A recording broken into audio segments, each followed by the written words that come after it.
You ask Tiger to calculate. This deals with finding the midpoint between 2 points.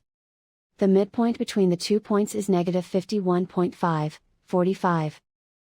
Let's solve it step by step. Plot the 2 points and calculate the midpoint using the formula.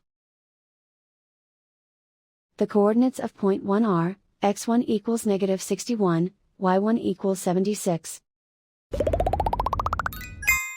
The coordinates of point 2 are, x2 equals negative 42, y2 equals 14.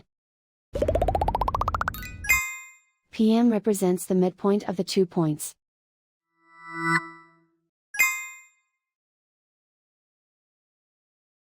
Use the x values in the midpoint formula to find the midpoints x. x1 equals negative 61. x2 equals negative 42. Simplify the arithmetic.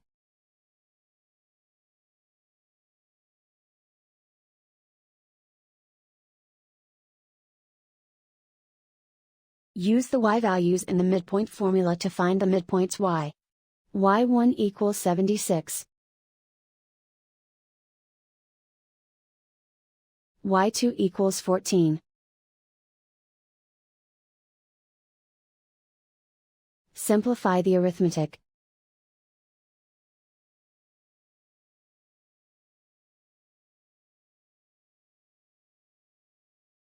And so, the midpoint is negative 51.5, 45.